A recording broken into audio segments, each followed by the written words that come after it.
Hola, muy buenas noches. Espero que se encuentren muy bien. Espero que les esté yendo muy bien en su materia de redacción del producto final. Tengo unos pendientes todavía de revisar. Espero terminarlos mañana. He tenido mucho trabajo con todo lo que se ha dado por el Día Mundial de la Tierra y todo lo demás. Eso me ha atrasado un poquito en las correcciones, pero en esta semana espero, mañana mismo espero mandárselos. Voy a darles la grabación porque esta presentación no la vimos completa. Espero que les pueda ayudar un poco, ya que todos lidiamos de una manera u otra con el concepto de cultura. Y para mí es importante que ustedes, ya que no pudieron realizar las lecturas del curso, tengan por lo menos un soporte de discusión que pues ya por las prisas no nos dio tiempo de ver en la clase. Lo vimos muy someramente, no a profundidad, y que me gustaría, para quienes les interesa y para quienes quieren profundizar en estos temas, pues que puedan tener un poquito más de dónde trabajar. Entonces, ¿qué es y qué no es cultura? Como docentes frente a grupos sabemos muy bien que detrás de la aparente neutralidad de los planes de estudio se esconde una trama epistemológica colosal. Solemos refugiarnos en certezas prefabricadas, conceptos de diccionario, reduciendo algunos aspectos de nuestro lenguaje a, como lo es la cultura, a un catálogo folclórico o a una asignatura de humanidades que se califica mecánicamente con un examen de opción múltiple. Cuando nosotros hablamos o incluimos este tema, queremos desmontar esa comodidad. Así que esta presentación no es para darles una definición tersa de diccionario como no lo ha sido para ninguno de los conceptos que hemos abordado, para que ustedes la puedan dictar en sus aulas o la puedan incluir en un parrafito dentro de sus presentaciones. Al contrario, venimos a problematizar las bases mismas del conocimiento institucionalizado. Vamos a examinar, vamos a dar un paseo sobre cómo este concepto ha sido modelado, domesticado e instrumentalizado por el poder nociológico para trazar líneas divisorias entre los saberes legítimos y la supuesta ignorancia. Si ustedes esperaban pues un reporte, yo creo que ya a estas alturas ustedes ya no esperaban en realidad un repaso dócil de la antropología clásica. Yo creo que ya también estaban invitados a mostrar aquello que observan en su entorno. Así que vamos a continuar porque esta presentación ya ustedes ya la vieron, ya la escucharon. Estas primeras diapositivas les va a sonar un poco repetitivas y yo ya no las iba a grabar, pero también el video iba a quedar incompleto. Entonces, si nos detenemos aquí, vemos que hay un hombre ahí encorvado que rasca la tierra, que se ve muy seca, con una cosa que parece un asadón o un pico, ¿no? Está ahí. Esta imagen es potente. Nos devuelve a la raíz latina del concepto colere, que significa originalmente cultivar la tierra, o decíamos surco o arado. Boivin, Rosato y Arribas nos recuerdan que este origen agrícola porta consigo una raíz ontológica insoslayable, la violenta división entre el estado considerado puramente natural y el estado salvaje. Y bueno, este estado salvaje también, el ambiente natural o salvaje, que se diferencia o se separa del estado transformado, cultivado por la intervención humana. Lo paradójico e incómodo ocurre cuando esta operación metabólica se transfiere al espíritu, pasando a significar lo que se ha llamado por un tiempo el cultivo del alma o el cultivo de la mente. Incluso lo utilizamos por ahí como coloquialmente, como es que esa persona es una inculta, no se cultiva. Este paso no fue un acto de iluminación humanista, sino una estrategia de distinción entre una clase asociada al refinamiento, mismo que salía en las conversaciones en el aula. En el contexto de nuestro estado, donde se encuentran nuestras aulas, pensemos en cómo la academia lee habitualmente los saberes de las comunidades agrícolas, desde el agua azteca o del Totonacapan hasta la zona olmeca. Nos leen como si fueran culturas vivas. No las leen como si fueran culturas vivas, sino como una fuerza de trabajo rudimentaria, simplemente un paisaje natural o un reservorio de saberes, ¿no? Con los que es urgente dialogar. La escuela hereda esta etimología para justificar su rol civilizatorio. Asumimos que el estudiante llega al aula como un terreno baldío en el que nosotros como docentes debemos desmontar y sembrar con el canon oficial. La violencia epistémica original del colere sigue operando cada mañana cuando entramos al aula, despojando lo nativo para imponer lo considerado cultivado. Bien. Lo que vemos aquí pues es el reduccionismo positivista que adora los conceptos unívocos y estables, ¿no? Decíamos también en la clase cómo el concepto unívoco, el concepto estable, el concepto nos hace sentir muy cómodos, pero la cultura o el término cultura se resiste tenazmente a esa simplificación. Los ejes conceptuales que observamos en estas imágenes justapuestas que tienen una intención, revelan la tensión histórica entre lo industrializado, lo silvestre y el sendero ordenado, ¿no? A veces parece que las fotos que pongo, las imágenes son puramente decorativas, pero no, en realidad tienen una intención que acompaña. La cultura no es un término plano, es un campo de batalla semántico que transitó del cultivo de la tierra a la domesticación de la mente y el refinamiento del espíritu. El sistema educativo actual nos obliga a tratar la cultura como un objeto estático, un qué acumulable, medible en créditos académicos o en competencias estandarizadas. Pero ¿qué ocurre si aceptamos que la cultura es en realidad un proceso dinámico de producción de sentido? La etimología sembró una trampa sutil. Al asociar lo cultivado con el espíritu refinado, transformó la diferencia en jerarquía. Lo que no es cultura, desde la narrativa dominante, es precisamente aquello que escapa del control de la norma institucionalizada. Cuando en nuestras aulas sancionamos las narrativas locales o los giros lingüísticos regionales, etiquetándolos como errores de dicción o falta de educación o falta de respeto a la RAE, estamos perpetuando esa vieja división clasista y estamos evaluando la sumisión al canon, no la riqueza del proceso cognitivo. Entonces, pues, ojo con eso. La pregunta que emerge es, y que nos obliga a mirarnos en el espejo pedagógico con absoluta crudeza, es cómo la etimología de la cultura predispone a la exclusión.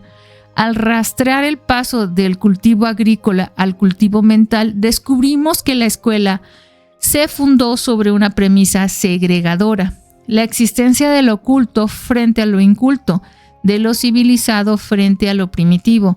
Esta no es una reliquia del pasado colonial, es una estructura nociológica oculta que sostiene el diseño curricular contemporáneo.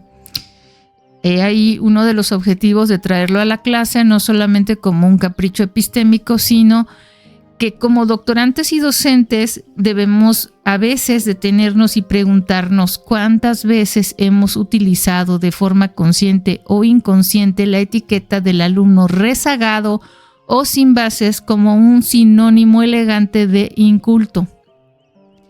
El trigo que ven en la imagen crece uniformemente domesticado por la mano humana para su consumo masivo.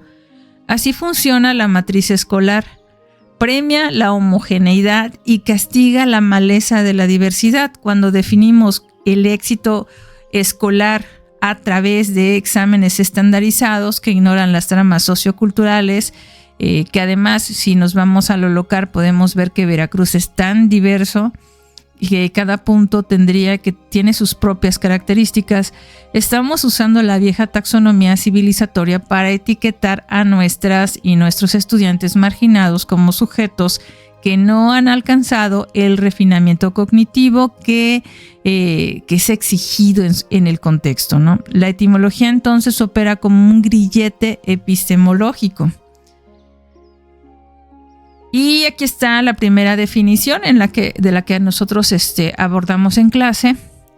Avanzamos históricamente hacia el año de 1871 con la figura de Edward Burnett Taylor, considerado el padre de la antropología académica británica.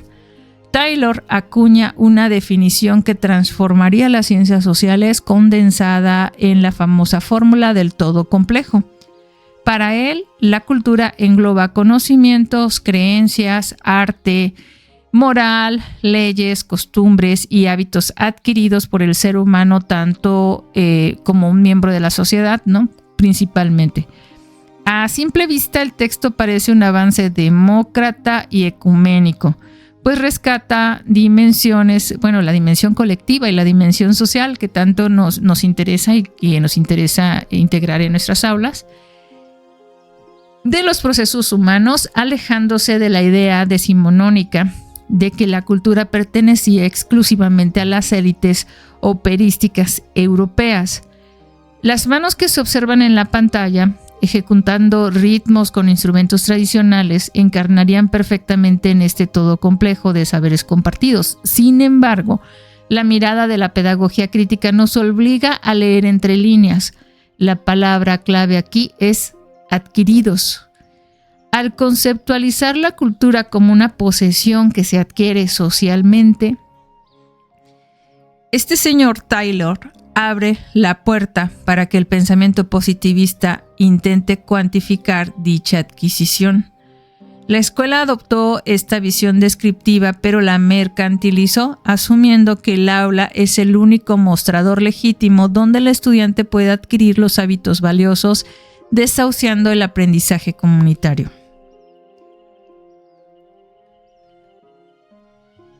Desmenucemos analíticamente el legado de Taylor a partir de las categorías expuestas en la lámina. Su gran acierto conceptual fue arrebatarle la cultura a la alta erudición burguesa. Nos demostró que no es un hábito innato ni biológico, sino una construcción social compartida. No obstante, aquí radica el gran problema epistemológico que arrastramos hasta nuestras aulas del siglo XXI. Taylor construyó su andamiaje teórico dentro de la corriente del evolucionismo unilineal decimonónico. Esta postura afirma que todas las sociedades humanas transitan de una forma obligatoria por estadios fijos que tendían a jerarquizar culturas. Por lo tanto, el todo complejo nace herido de muerte por los etnocentrismos. Traigamos esta contradicción a nuestro contexto educativo. Cuando el diseño curricular de la educación básica o superior organiza los contenidos de forma lineal y progresiva, asumiendo que existen saberes universales y saberes locales secundarios, estamos reproduciendo la escalera evolutiva de Taylor.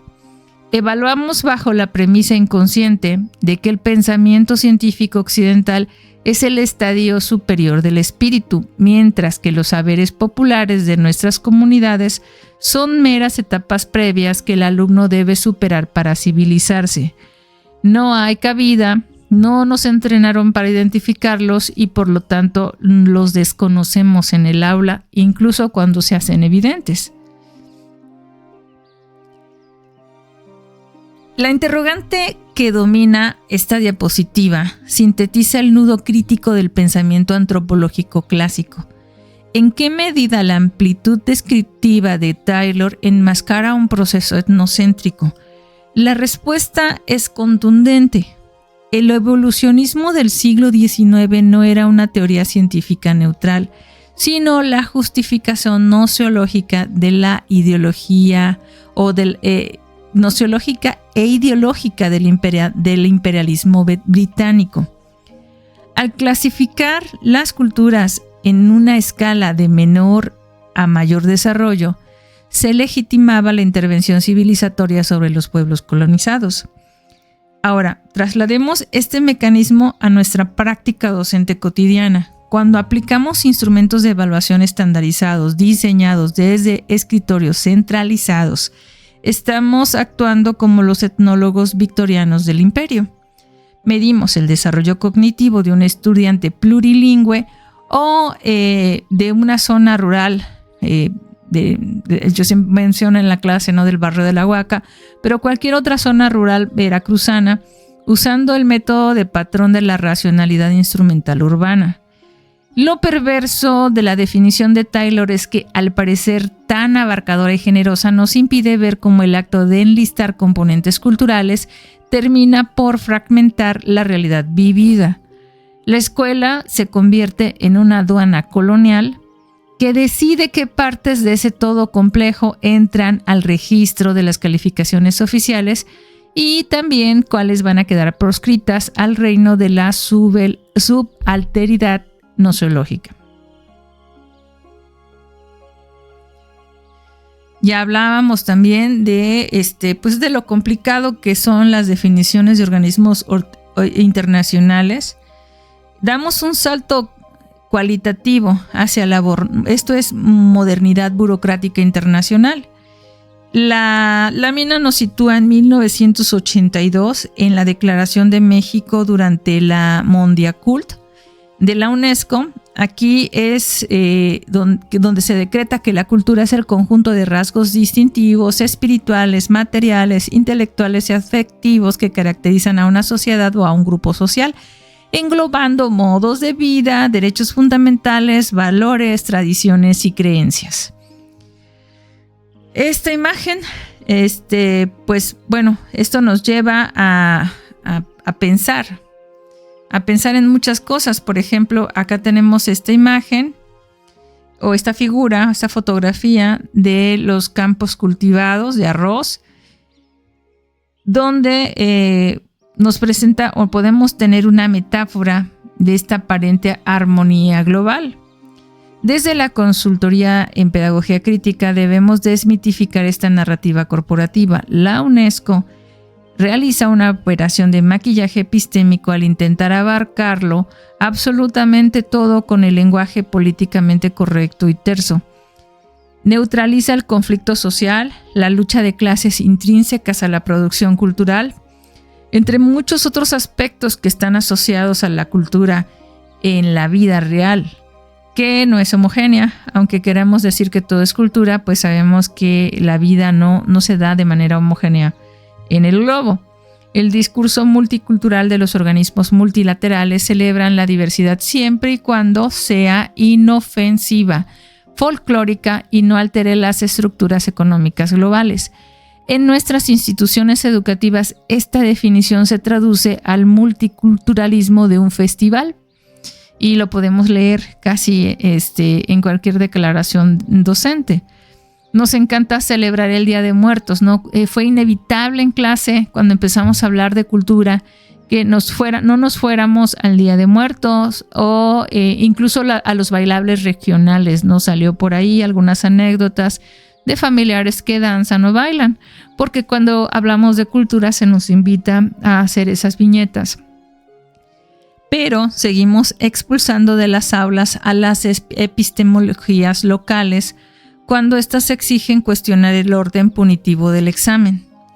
De la cultura lo que nos gusta es lo colorido, lo alegre, lo escandaloso. Pero como decíamos en clase, cultura tiene más allá, ¿no? Hay un más allá. Bueno, aquí vemos otra más de las entrañas del discurso de la UNESCO que se sintetizan en la pantalla, ¿no? Se nos presenta la cultura ya no como un catálogo de rasgos, sino como un pomposo motor y facilitador del desarrollo sostenible y la paz. En este sentido, ¿cómo impacta a esto en nuestras aulas de Veracruz, ¿no? A los planes actuales locales? Aquí vemos o podemos contemplar con detenimiento la brutal ironía de la imagen de una humilde choza de madera. Bueno, no es madera, sino son láminas de cartón ahí con pues con cimientos de madera, bueno, con madera y cartón y lámina. Y hasta dónde nos hace preguntarnos, ¿no? Hasta qué punto las definiciones de la UNESCO, logran un equilibrio frente a las presiones de la globalización, ¿no? Esta casita o esta tienda ostenta en su fachada el logotipo pintado a mano de una famosa cadena corporativa de las tiendas de conveniencia Oxxo. Es una provocación visual, pero regresando a la pregunta, la realidad abofetea el discurso burocrático. La globalización no dialoga con las culturas locales, las devora, las canibaliza o las obliga a disfrazarse de una corporación para sobrevivir en la periferia de la miseria.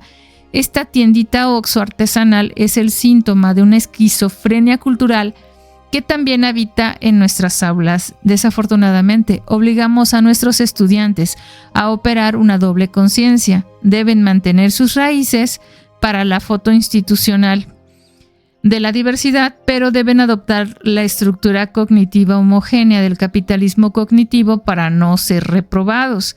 En el marco de la UNESCO, o este marco que la UNESCO nos presenta, aparentemente tan abarcativo, fracasa porque ignora que las expresiones culturales locales no necesitan ser promovidas desde escritorios internacionales, sino defendidas desde el despojo epistémico y material que sufren diariamente las comunidades de nuestro estado.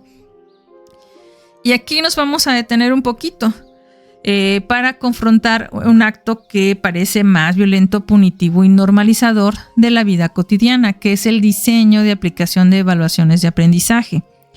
Cuando fragmentamos el conocimiento de nuestros estudiantes en reactivos de opción múltiple o en listas de cotejo cuadriculadas o en rúbricas lineales construidas desde el fetiche positivista, estamos aplicando directamente el sesgo jerárquico del Colere y el evolucionismo de Taylor. Evaluar desde el pensamiento complejo exige comprender que el saber de un alumno no es una mercancía acumulable por etapas conceptuales, sino un entramado de relaciones multicausales, afectivas y contextuales. Bueno,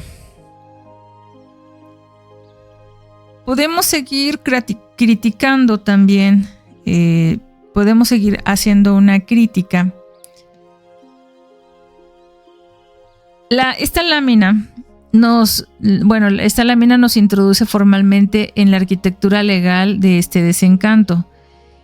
El análisis crítico señala que las conveniencias o las convenciones de la UNESCO operan bajo la categoría jurídica del soft law o derecho blando, en contraste con el hard law. Esto significa que dichos tratados internacionales carecen de mecanismos de obligatoriedad punitiva real para los estados nacionales. Los que les he repetido también en clase no son vinculantes, en realidad son en esencia meros llamados a la buena voluntad, estímulos retóricos desprovistos de sanciones estrictas. El economista David Trosby califica la definición de diversidad cultural en estos organismos como amplia y difusa. Esta vaguedad no es un error de redacción, es un diseño político internacional intencional. Al ser un concepto gaseoso e impreciso, permite que las naciones simulen que protegen la diversidad mientras continúan implementando políticas económicas de corte neoliberal que destruyen el tejido comunitario. Las imágenes pop e hipercomerciales que tapizan la pantalla, una parte de la pantalla, representan precisamente esa cultura del consumo masivo que devora la diferencia real bajo una estética homogeneizada. En la práctica pedagógica de nivel de posgrado o incluso en la práctica pedagógica de nivel básico, nos enfrentamos a lo mismo. Los documentos normativos celebran la interculturalidad crítica en el papel, pero las estructuras de evaluación de desempeño docente siguen exigiendo la misma estandarización tecnocrática de siempre.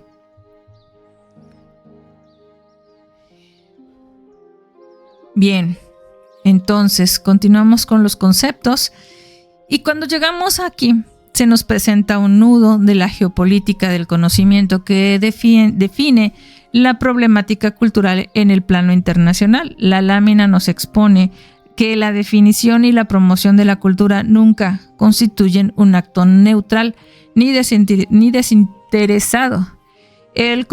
Por el contrario, son el resultado directo de feroces negociaciones de poder entre los estados y las corporaciones transnacionales. Idealmente, los marcos internacionales de la UNESCO se presentan como escudos éticos inmunes a la manipulación burda. Sin embargo, en la praxis geopolítica, la cultura se convierte en un campo fértil para la instrumentalización económica y el proteccionismo económico y político. Pensemos en cómo los gobiernos centrales utilizan las declaratorias de patrimonio de la humanidad para no para proteger la vida digna de los artesanos o los pueblos originarios, sino para potenciar megaproyectos turísticos que gentrifican los territorios y desplazan a las poblaciones locales. Este fenómeno no es ajeno a nuestra realidad estatal. Zonas como Papantla o Coatepec sufren esta tensión constantemente. La cultura oficial selecciona qué elementos del pasado indígena son dignos de ser exhibidos como mercancía exótica y cuáles deben ser reprimidos porque estorban al desarrollo urbano y a la industria del capital, o simplemente porque no son atractivos o porque no los comprendemos. Bien. Entonces, cerremos este primer bloque con esta pregunta. ¿Pueden estas definiciones de la UNESCO ser instrumentalizadas por los estados para fines de control interno y mantenimiento de las estructuras de poder vigente? Absolutamente sí. El discurso multicultural del Estado opera frecuentemente como un bálsamo que pacifica las demandas legítimas de justicia social. Al otorgar reconocimientos puramente simbólicos a la diversidad, el sistema evade la redistribución material de la riqueza y el reconocimiento de la soberanía epistémica de los pueblos. Para nosotros, doctorantes de la UPB, que ejercemos docencia frente a grupo en el Estado, esta pregunta es una interpelación directa. Como agentes del Estado dentro del aula, ¿en qué medida estamos utilizando el discurso oficial de la inclusión cultural para legitimar la exclusión real de los estudiantes? Al aplicar evaluaciones estandarizadas dinámicas, al estandarizar por un lado, al ocupar las evaluaciones estandarizadas o las dinámicas de aula homogeneizadoras, nos volvemos cómplices de esa instrumentalización burocrática. La cultura de la escuela no puede seguir siendo un adorno dominical que oculta la violencia de la calificación de los lunes. Descolonizar la pedagogía exige dejar de simular neutralidad y asumir que cada acto de enseñanza y evaluación es un posicionamiento político explícito, lo que también ya platicamos en el aula.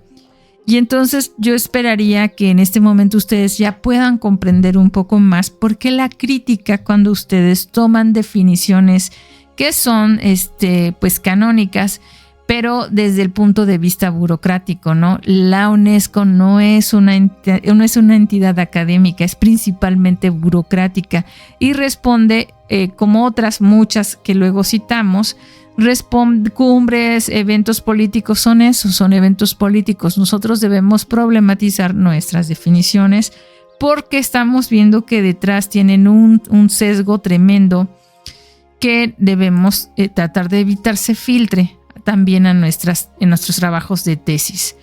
Superada la farsa de las definiciones monolíticas, entramos formalmente al territorio de la complejidad teórica avanzada. En esta lámina que está aquí, que estamos viendo, letra está muy chiquita, pero ustedes pueden ampliar la pantalla. No se exige comprender que una definición comprensiva jamás puede ser un inventario perezoso de rasgos aislados. Al contrario, debemos capturar la cultura como un sistema inminente, dinámico, dialéctico y en perpetua disputa interna. No es algo innato ni estático. sino un denso tejido simbólico socialmente producido de que los seres humanos habitamos, transformamos y defendemos para dar sentido a nuestra existencia. Observen el peligro epistemológico aquí. La escuela insiste en evaluar la cultura como un objeto integrado y pacífico, despojándola de su naturaleza como campo de poder y conflicto.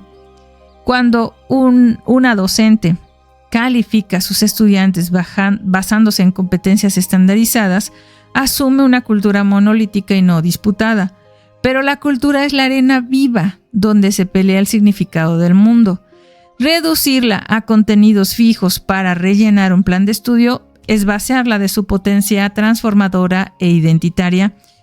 Una verdadera nociología crítica nos invita a tratar a la cultura en nuestras aulas como una trinchera donde los alumnos interpelan la realidad material e inmaterial. Así que es el momento de cerrar la Enciclopedia Británica, de cerrar la RAE, de cerrar lo que la IA nos pueda definir de manera simple y pasemos a definiciones que salgan o se obtengan de la dialéctica de la praxis, ya que ustedes viven y conviven con la cultura, mírenla con ojos críticos y aprendan también a describir la realidad en la que se encuentran inmersos e inmersas. La imagen nos muestra cuerpos encubiertos por máscaras sacras, movimientos rígidamente codificados que ejecutan un drama ancestral. Parece cultura, y quizás lo sea. Frente a este despliegue simbólico, las preguntas de la diapositiva desestabilizan nuestra comodidad pedagógica. ¿Es lícito o siquiera deseable perseguir una definición correcta de cultura o su verdadera riqueza analítica radica precisamente en la polisemia intrínseca? El positivismo escolar aborrece la polisemia. Prefiere la certeza muerta de la respuesta única en un examen. Además, la intensificación de la globalización y la interconectividad digital pulverizan las viejas fantasías de las comunidades aisladas y los grupos sociales claramente delimitados.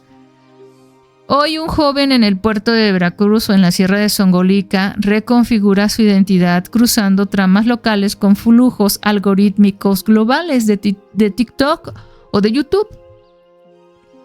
Por ende, buscar un concepto excesivamente amplio corre el riesgo de volverlo analíticamente inoperable cuando decimos que a final de cuentas todo es cultura. Eso solamente indica que nuestros lentes quizás estén un poco empañados porque no todo es cultura y además no podríamos trabajar con ese concepto. Como investigadores doctorantes no podemos operar con abstracciones gaseosas. Debemos trabajar con conceptos de cultura específicos históricamente situados que nos permitan decodificar cómo nuestros alumnos producen sentido en un entorno fragmentado y digitalmente interconectado.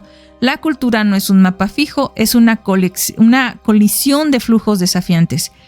Y ahí también, ¿qué chiste tendría si en el primer día de clases yo les doy un concepto de cada una de las cosas que ustedes quieren saber y conocer? ¿Qué sentido tiene hacer eso? Es muy fácil, es fácil para mí y es fácil para ustedes y nos dedicamos el resto del tiempo a platicar como tanto nos gusta. Sin embargo, eso no tiene ningún tipo de sentido, no tiene profundidad, no tiene diversión y tampoco tiene integridad académica. Porque estamos en un doctorado. Y bueno, olvidándonos un poco de eso, damos un vuelco epistémico fundamental a la llegada de François, no sé cómo se pronuncia, una figura pivotal que quiebra la arrogancia del evolucionismo unilineal decimonónico de Taylor, y esta gran ruptura metodológica consiste en derrocar el concepto singular, universal y monolítico de cultura con mayúscula, ese fetiche imperialista de la Europa ilustrada, para obligarnos a hablar de culturas en plural, a través del particularismo histórico. Boas nos demuestra que cada grupo humano posee una trayectoria única, densa y específica que debe ser entendida única y exclusivamente en sus propios términos. Este desplazamiento semántico es un acto de justicia nosológica radical, si lo observamos bien. Trasladar en este giro a su propia pedagogía implica reconocer que en el estado de Veracruz existe una deficiencia cultural o un retraso cognitivo en los sectores marginados que damos por sentado, pero que no existe. Ahí lo que estamos observando es una pluralidad de trayectorias sociohistóricas subalternizadas por el centralismo institucional durante siglos, o por lo menos décadas. Boas nos enseña que el aula entonces no es el espacio para homogeneizar mentes bajo una supuesta cultura general universal, o cultura planetaria, sino el laboratorio para cartografiar las culturas vivas que portan nuestros estudiantes. Cada uno de nuestros estudiantes es portador de su propio mundo, y en su mundo podemos encontrar, localizar y observar su cultura. Desbarrancar la mayúscula colonial de cultura es el primer paso para una verdadera práctica docente emancipadora. Sistematicemos el legado boasiano y la encrucijada crítica expuesta aquí. Para Boas, las culturas son plurales, aprendidas y transmitidas socialmente, comprendidas y comprensibles únicamente desde su propia lógica interna mediante un relativismo cultural. Al dinamitar el determinismo biológico y racial de la época, Boas libera al potencial humano. Sin embargo, la pedagogía crítica de nivel de posgrado nos exige examinar el reverso oscuro de la propuesta de Boas. Todo tiene diferentes aristas. Llevando a un extremo absoluto, el relativismo cultural degenera en un aislamiento conceptual de clausura del diálogo crítico y nos va a llevar a ignorar de forma flagrante las interconexiones globales, las brutales relaciones de poder, las cicatrices de dominación colonial. Peor aún, puede conducir a una parálisis moral que legitime prácticas opresivas internas bajo el cómodo pretexto de respetar la tradición. Es que yo no me meto porque es la tradición, es su cultura. En nuestras aulas que son tan diversas, no podemos caer en un romanticismo ingenuo que valide cualquier conducta argumentando que es cultura. Nuestro deber nociológico es doble: respetar la especificidad del contexto del estudiante sin perder jamás la agudeza crítica para denunciar las asimetrías y violencias que el propio entorno reproduce en nombre de la identidad. Hablamos de varios casos en el aula en este sentido, pero bueno, para continuar, las interrogantes de esta lámina abren una herida colonial que la academia tradicional rara vez se atreve a sanar. ¿Cómo puede la antropología y por extensión nuestra pedagogía contemporánea superar su pecado original colonial sin caer en la trampa de la exotización ni en la imposición de marcos analíticos externos? Cuando folclorizamos las lenguas originarias o las expresiones veracruzanas en los festivales escolares, estamos exotizando. Cuando imponemos exámenes estandarizados centralistas, estamos colonizando. Aquí el relativismo cultural se somete a juicio. Es una herramienta metodológica indispensable para suspender el juicio etnocéntrico, o se ha convertido en un obstáculo que nos impide abordar cuestiones urgentes de justicia social, derechos humanos, desigualdad de poder, entre otros. Nuestra tarea es contemplar pasivamente la diversidad desde una neutralidad estéril. El relativismo no debe ser un escudo para la indiferencia de la opresión. Evaluar el conocimiento en contextos diversos nos exige una nociología militante, capaz de reconocer el valor de los saberes locales y simultáneamente dotar al estudiante de herramientas conceptuales para combatir las estructuras de dominación que intentan marginarlo. Entramos al ring teórico de la antropología clásica, donde colisionan dos titanes epistemológicos, Marvin Harris y Clifford Geertz. Para Harris, la cultura se rige desde el determinismo infraestructural. Es un conjunto pautado de tradiciones y estilos de vida adquiridos socialmente para responder a las necesidades materiales de producción y reproducción de la existencia humana. Pensar, sentir y actuar están subordinados a las condiciones materiales. En la esquina opuesta tenemos a Geertz, quien define la cultura como sistemas de símbolos, densas tramas de significado que el ser humano mismo ha tejido y en las cuales se encuentra suspendido. Por ende, la tarea del investigador o investigadora no es medir variables infraestructurales, sino realizar una descripción densa para interpretar los significados compartidos. Esta fractura nociológica repercute directamente en la escuela.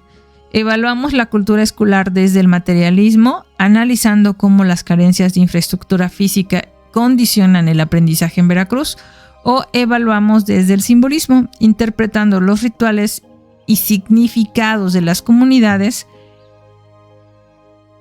¿Qué es lo que estamos haciendo? La pedagogía crítica nos exige a no divorciar ambas miradas. La exposición abstracta y colorida de la pantalla, obra de arte que obviamente yo no hice, repleta de ojos vigilantes y trazos cruzados, metaforiza el laberinto conceptual donde Talal Asad introduce su bisturí crítico. Asad desmitifica la antropología interpretativa de Geertz al evidenciar una omisión imperdonable. Los sistemas de símbolos y significados no flotan en el éter. Se forjan, legitiman y destruyen en las entrañas de las relaciones de poder y las condiciones materiales concretas. Separar el significado de poder, el significado de un concepto del poder es una fantasía burguesa nociva. Mientras Harris se atrinchera en la infraestructura económica y Geertz en la semiótica hermenéutica, Asad nos recuerda que quien detiene el poder determina qué símbolos son considerados sagrados oficiales y cuáles son perseguidos como ignorancia. Trasladen esta crítica a sus aulas. El currículum escolar es una trama de significaciones geertzianas, sí, pero impuesta mediante la violencia material del Estado. No podemos interpretar los discursos de nuestros estudiantes de una forma ingenua, ignorando que están condicionados por la dominación de clases que predetermina qué saberes tienen el valor del cambio. Y bueno, aquí también podemos hacer un alto. Bajo estas categorías que Harris, Geertz y Asad nos están presentando, cuando nosotros evaluamos reactivos lineales, fragmentados y punitivos, estamos asumiendo una postura materialista vulgar o un simbolismo descafeinado.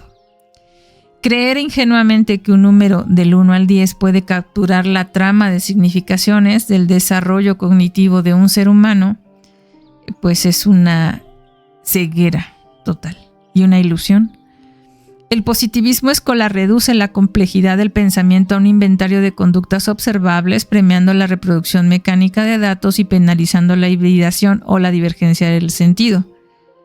Y lo peor es que nos acostumbramos y después crecemos y queremos seguir siendo tratados igual, como si fuéramos niños domados por el positivismo.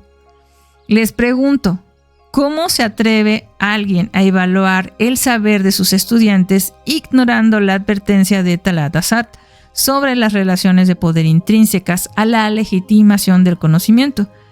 Al calificar bajo un esquema lineal, actuamos como los brazos armados de un determinismo infraestructural que condena de antemano al estudiante con escasos recursos, por ejemplo, asumiendo que su contexto material anula su potencia simbólica. Evaluar desde el pensamiento complejo no se exige a romper el fetiche del examen punitivo. Debemos transitar hacia la nociología de la sospecha, donde la evaluación sea un proceso dialéctico de cointerpretación densa. Y allí donde también a mí me surge la sorpresa al ver que estudiantes de doctorado no quieren ejercer el instrumento de la coevaluación y con ello emancipar la subjetividad de quienes habitan las aulas. No queremos comprometernos a revisar al otro, a evaluar al otro en una materia de evaluación. No queremos poner en práctica ni siquiera una técnica, ni siquiera en un momento. Y me parece sorprendente. Pero bueno, eso es tema de otro costal, harina de otro costal. La interrogante que nos convoca a esta lámina nos sitúa en la vanguardia de la decolonización metodológica pedagógica. ¿De qué manera las críticas formuladas desde las perspectivas postcoloniales e indígenas proponen redefinir radicalmente no solo el concepto de cultura, sino el objeto y el método mismo de la investigación? Las epistemologías del sur nos advierten que la antropología clásica y la pedagogía hegemónica convirtieron al sujeto subalterno en un mero objeto de estudio exótico o en un recipiente pasivo de intervención estatal. Redefinir la cultura desde matrices indígenas implica arrancarla de las vitrinas de los museos para entenderla como un territorio de resistencia política y reproducción de la vida digna. Para nuestra práctica docente, por lo menos en el estado de Veracruz, o por lo menos en el centro del estado de Veracruz, esto significa demoler el método de investigación extractivista. No podemos seguir entrando a las comunidades escolares a diagnosticar deficiencias bajo el prisma eurocéntrico. El método debe transformarse en una comunidad dialógica donde el estudiante sea coinvestigador de su realidad. Romper con el paradigma colonial exige aceptar que los saberes comunitarios no necesitan la validación de la ciencia positivista occidental para ser considerados conocimientos legítimos y complejos. Conocimientos legítimos y complejos existen en todos lados y no necesitan que un científico debata, los reconozca para ser. Bueno, antes de que me emocione, pasemos con Saint-Pierre Bourdieu.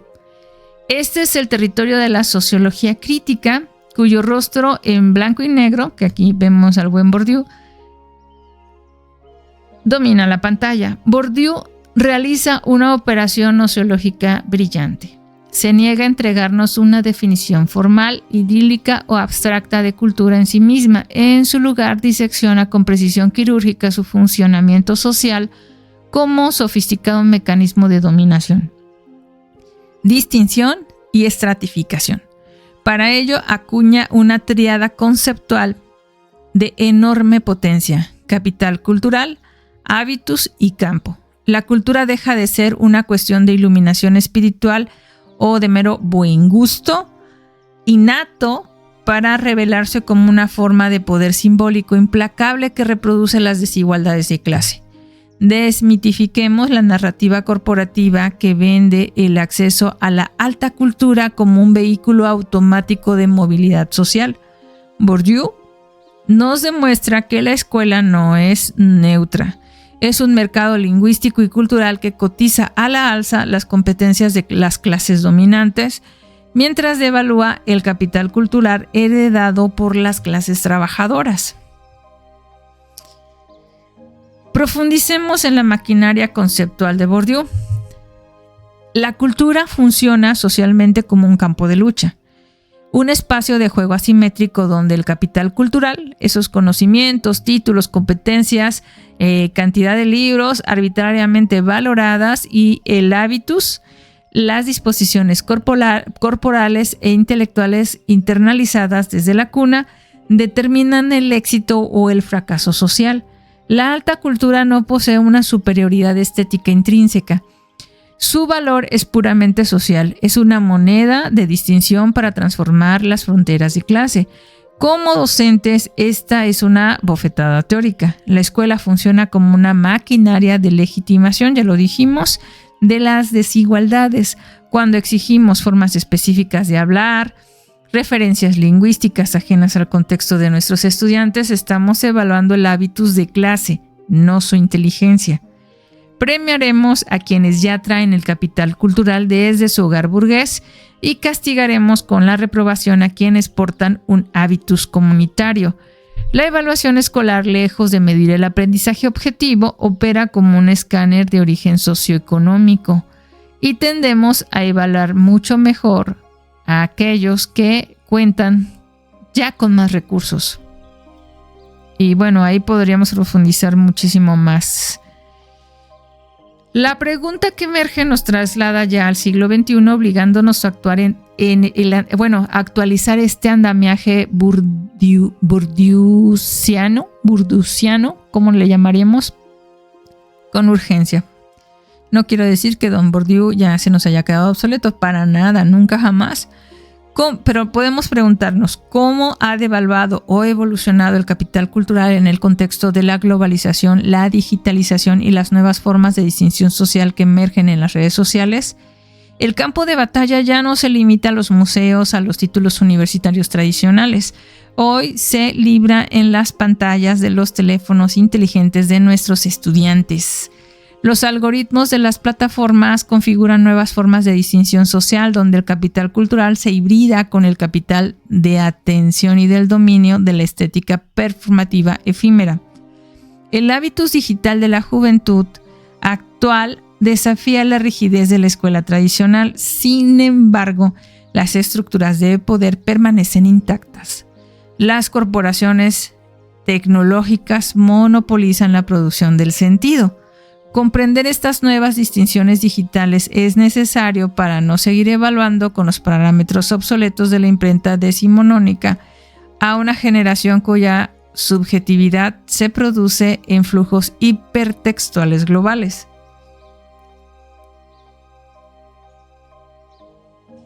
Aquí hacemos un tránsito hacia el pensamiento propio hacia el pensamiento propio con la introducción a la sociología latinoamericana y los estudios culturales.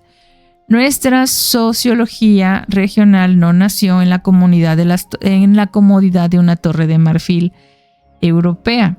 Se forjó históricamente como un campo intelectual interdisciplinario, diverso e inherentemente político. Sus ejes verbales son las heridas abiertas de nuestra geografía. La búsqueda desgarrada de la identidad latinoamericana, las contradicciones del mestizaje, la transculturación y el papel de las industrias culturales transnacionales. En paralelo, los estudios culturales británicos representados por Raymond Williams aportan una intuición revolucionaria. La cultura es algo ordinario, profundamente cotidiano. Williams arrebata la cultura de los altares de la aristocracia para devolverla a las calles, a las cocinas y a las asambleas populares. Este cruce es pura dinamita o dinamita pura. Nos obliga a desplazar el centro de gravedad de nuestra aula. Lo culturalmente valioso no solo es el canon occidental que dicta el currículo, sino la riqueza ordinaria y las resistencias políticas implícitas en la cotidianidad viva de nuestros pueblos, de nuestras colonias.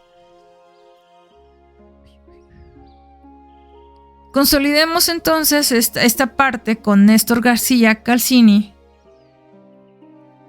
que revoluciona el análisis al acuñar el concepto de culturas híbridas, demostrando que nuestros territorios, la modernidad, las tradiciones ancestrales y las industrias culturales se mezclan de forma irreversible, rompiendo los dualismos simplistas.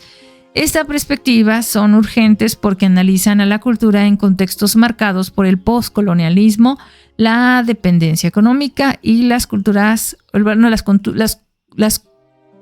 continuas luchas por la descolonización.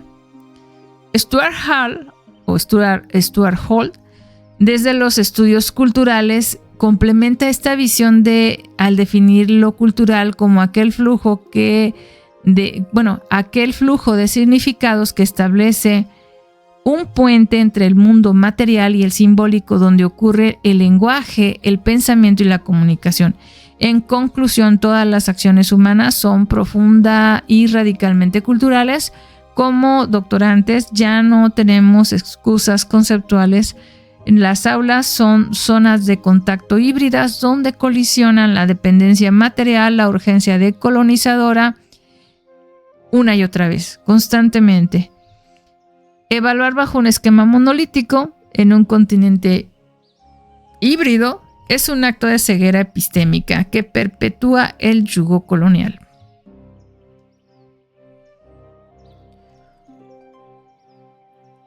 Al adentrarnos en la síntesis que despliega esa pantalla, nos topamos con un giro. La cultura ya no es el ornamento de las élites ni una abstracción pura. La sociología latinoamericana la sitúa en el centro neurálgico de fenómenos tan desgarradores como la pobreza, leyéndola desde los procesos de hibridación y transculturación. Aquí la cultura nunca es prístina, estática, ni incontaminada. Es un organismo vivo que metaboliza la herida colonial. Por su parte, los estudios culturales nos recuerdan su carácter profundamente ordinario y cotidiano, entendiéndola como un proceso activo de producción de significados, un flujo incesante que conecta lo material con lo simbólico e inherente a toda la acción humana, como decíamos en las diapositivas anteriores, ¿no? Recuperando un poco más. ¿Qué más podemos decir? Desmitifiquemos la narrativa oficial. En nuestras aulas, la marginación no equivale a un vacío cultural.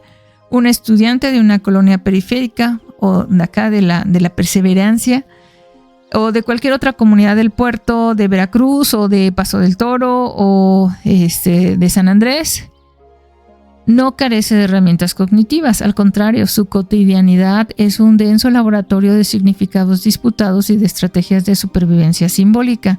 Al tratar la cultura con mayúsculas, estamos limitando las grandes ideas, ¿no?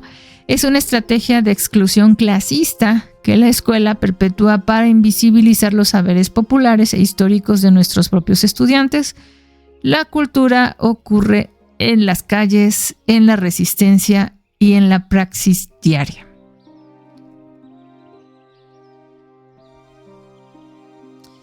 Aquí tenemos más preguntas. Estas preguntas golpean el núcleo de nuestra complacencia teórica. ¿De qué manera las epistemologías forjadas en el suelo de América Latina pueden desafiar las categorías dominantes y eurocéntricas del norte global? Históricamente hemos importado teorías pedagógicas anglosajonas o europeas como si fueran verdades transhistóricas, aplicándolas ciegamente a nuestros conceptos. Es algo muy mexicano, ¿no? Pero bueno, la pregunta crucial, respaldada por Carreño, corta el aire con mayor agudeza. ¿Es la hibridación cultural un idílico proceso de enriquecimiento y democratización o es una máscara sofisticada que encubre nuevas formas de dominación? Celebrar la hibridación de manera ingenua como una simple fiesta multicultural nos impide ver el riesgo de una homogeneización superficial o la pérdida violenta de los referentes identitarios locales. En el escenario educativo en el que nos encontramos cada uno de nosotros, esto se evidencia cuando fagocitamos las expresiones indígenas o populares para hacerlas digeribles al formato de la escuela tecnocrática. No estamos democratizando el saber, estamos asimilando subalteridades como docentes e investigadores doctorales. Nuestra obligación ética es desenmascarar estas falsas tradiciones armónicas. La mezcla de saberes en el aula no ocurre en un plano de igualdad. Ocurre en el territorio asimétrico donde el examen oficial sigue operando como el Tribunal Supremo de la racionalidad occidental dominante.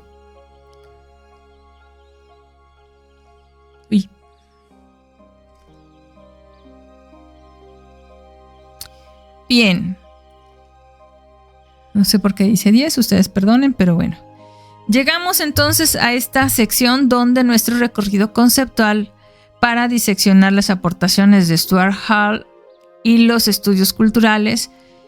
Bueno, decíamos que para este señor la cultura no es un monumento estático, sino un espacio turbulento de flujos e intercambios sociales de todo tipo y un terreno donde las comunidades negocian, resisten, luchan encarnizadamente por el control del significado. Su célebre modelo de codificación y decodificación arroja luz sobre la dinámica pedagógica fundamental. Analiza cómo los mensajes y discursos hegemónicos son producidos por estructuras de poder y de manera simultánea, cómo son interpretados y apropiados por las audiencias y los sujetos de la periferia.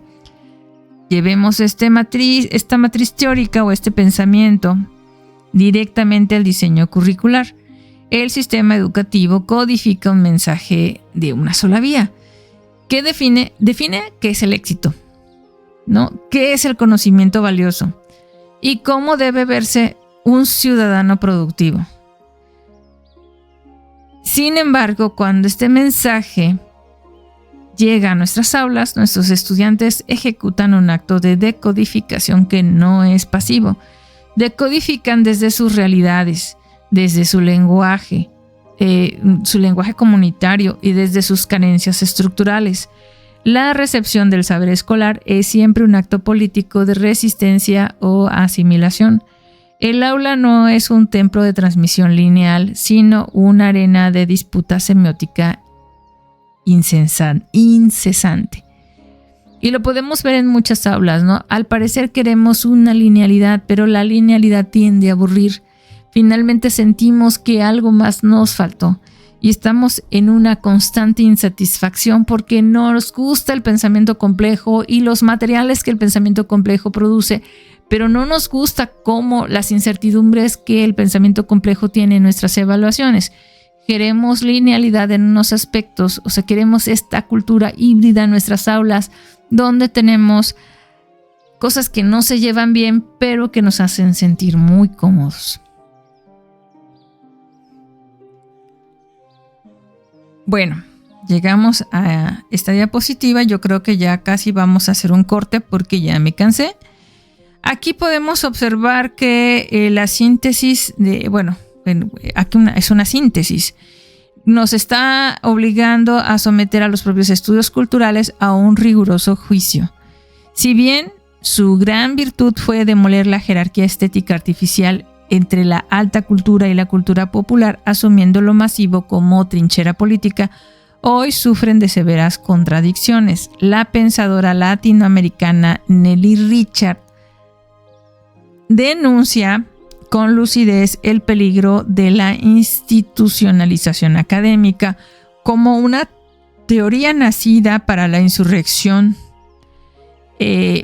Terminó convertida en una funcionalización burocrática y en una domesticación dentro de los posgrados. Asimismo, se le critica su eurocentrismo latente y un deficitario análisis de las estructuras macroeconómicas materiales.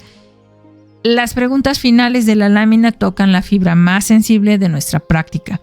¿Cómo abordar la tensión entre la agencia de nuestros alumnos para decodificar el mundo y el poder aplastante de las estructuras ideológicas dominantes? En nuestras aulas el peligro es real. Podemos llenar nuestros discursos de terminología crítica mientras nuestras escuelas siguen operando bajo lógicas profundamente burocráticas y tecnocráticas. Nos convertimos en administradores de la exclusión usando un lenguaje emancipador para certificar la sumisión del sistema. No basta con teorizar la resistencia, hay que rastrear cómo las estructuras materiales asfixian la posibilidad de transformar el pensamiento en el aula ordinaria.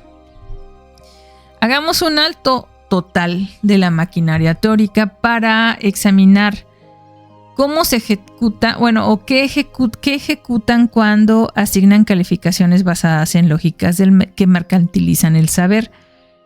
Nos damos cuenta, para empezar, cuando ustedes evalúan mediante reactivos lineales, fragmentados y punitivos, aunque tengan la mejor intención, están aplicando un sesgo eurocéntrico y selectivo que asume la existencia de una única racionalidad válida.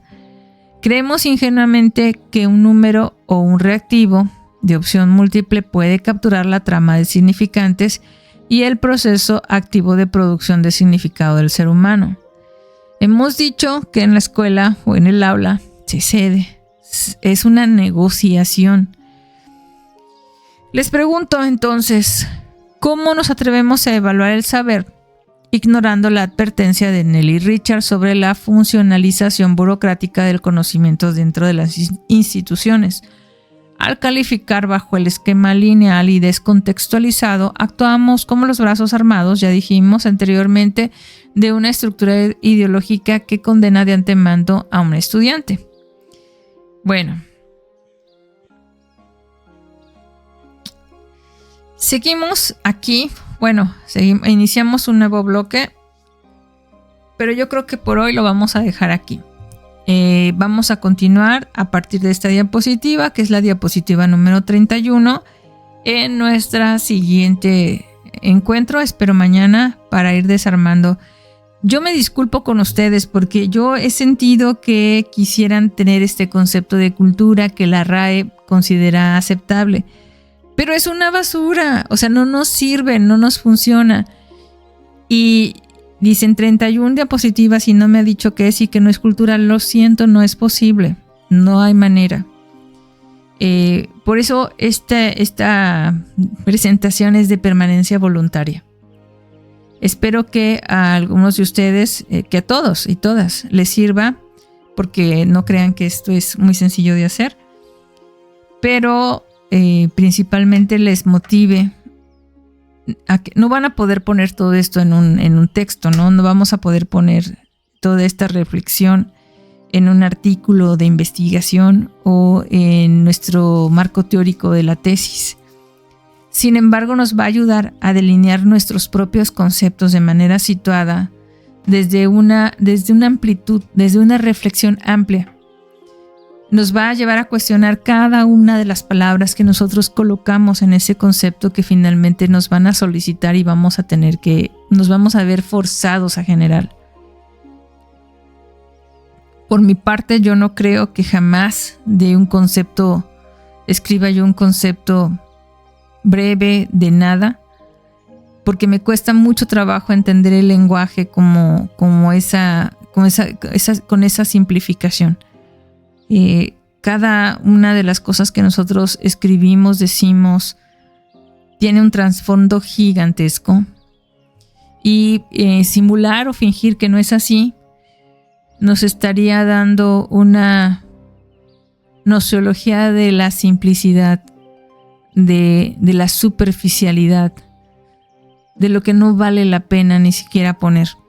Pero bueno, en fin, ya puede ser que ya estoy muy cansada, puede ser que mañana aquí aparezca un concepto, ¿no? En la diapositiva número 32, que nos muestre ese todo complejo en 4 líneas. Y puede ser que no, puede ser que continuemos discutiendo y discurriendo entre qué es y qué no es, de todos esos conceptos que alguna vez fueron aceptados y que poco a poco se van cayendo, pero que algo queda. Y eso que algo queda nos sirve para seguir, son ladrillos muy valiosos que nos sirven para seguir construyendo, y de la amplitud que sea nuestro lenguaje, esa amplitud también es la amplitud de nuestro propio mundo. Entonces les deseo que tengan mundos amplios, mundos diversos, mundos coloridos. Y hasta la próxima.